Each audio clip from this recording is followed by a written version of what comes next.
வணக்கம் நண்பர்களே! இன்னைக்கு நம்ம சின்ன மருமகள் சீரியல்ல தமிழ்ச்செல்வி தன்னோட குழந்தைகள மீட்டாங்களா? இல்ல 2, 3 நாளைக்கு தன்னோட குழந்தைகள் 2 பேருமே, அதாவது அழகர், மீனாட்சி 2 பேருமே இல்லாம தான் தன்னோட நாள கடத்த போறாங்களா?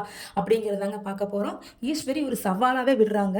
அதாவது மீனாட்சி வந்தீங்கன்னா, நம்ம சேதுக்கிட்ட சென்னையில இருக்காங்க. அழகர ஈஸ்வரி பஞ்சாயத்துல சொன்ன ரூல்ஸ் படி எடுத்துட்டு வந்துட்டோம் அப்படின்னு சொல்லிட்டு பெரிய வீட்டுக்கு எடுத்துட்டு வந்துடுறாங்க. இப்ப தமிழ்ச்செல்வி கிட்ட அழகரும் கிடையாது, மீனாட்சியும் கிடையாது. அப்போ குழந்தைய எடுக்க போன ஈஸ்வரி என்ன சொல்றாங்க அப்படின்னா, "ஏய் தமிழ்ச்செல்வி, நீ 2 நாளைக்கு அதாவது சேது வர வரைக்கும் பார்த்தீங்கன்னா, உன்னோட பெத்த குழந்தைங்க 2யும் விட்டுட்டு தனியா தாண்டி இருக்க போற. என்ன பண்ணுவியோ பண்ணுடி, முடிஞ்சத பாரு" அப்படின்னு சொல்றாங்க ஈஸ்வரி. ஆனா தமிழ்ச்செல்வி இதை ஒரு சவாலாவே எடுத்துக்கிறாங்கங்க. "என்ன நினைச்சிட்டு இருக்கீங்க நீங்க? அ குழந்தைய எப்படி வாங்கணும்னு எனக்கு தெரியும். ஒண்ணா மீனாட்சிய கொண்டு வந்து என்கிட்ட விடுங்க. இல்ல அவ வர வரைக்கும் அழகர் என்கிட்ட இருக்கட்டும்" அப்படின்னு சொல்றாங்க தமிழ்ச்செல்வி. "அதெல்லாம் குடுக்க முடியாது. நீ என்ன பண்ணுவியோ பண்ணு. 2 நாளைக்கு நீ பெத்த குழந்தைங்க இல்லாம நீ தவிக்கணும். அத பார்த்து நாங்க ரசிக்கணும்.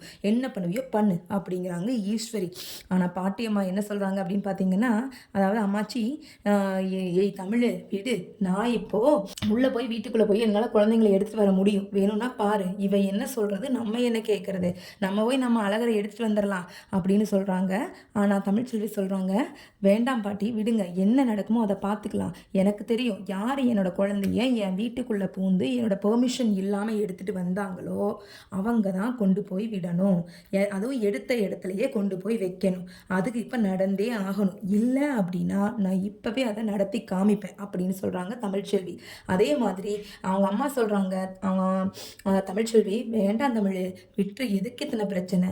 அழகர் இங்க தானே இருக்கிறான் பெரிய வீட்ல.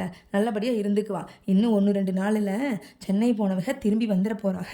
நம்ம அவங்ககிட்ட கேட்டு வாங்கிக்கலாம்" அப்படின்னு சொல்றாங்க. "அம்மா பேசாம இருங்க. எல்லாத்துக்கும் பொறுத்து பொறுத்து இருந்து தான் நம்மள இந்த நிலைமைக்கு கொண்டு வந்து விட்டுருக்காங்க. சென்னை போனவங்க கொண்டு சொல்ல மாட்டாங்களாமாவா? 1 நாள் 2 நாள் லேட் ஆகுன்னு ஒரு ஃபோன் பண்ணி சொன்னா ஆகாதா? அது கூட சொல்ல முடியல. நம்மள யாரும் மதிக்கிறதில்ல. அத முதல்ல நீங்க தெளிவா புரிஞ்சுக்கோங்கம்மா" அப்படின்னு சொல்றாங்க.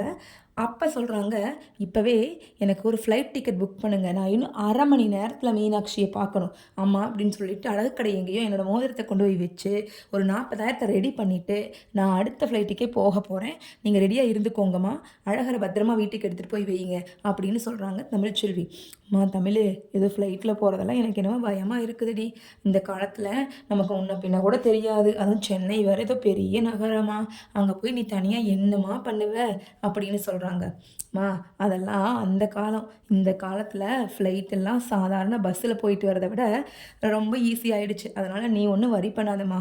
நீயும் அம்மாச்சியும் சேஃபா வீட்டுக்கு போய் இருங்க" அப்படின்னு சொல்லிட்டு தமிழ்ச்செல்வி என்ன பண்றாங்க, சென்னைக்கு கிளம்ப ரெடி ஆகுறாங்க.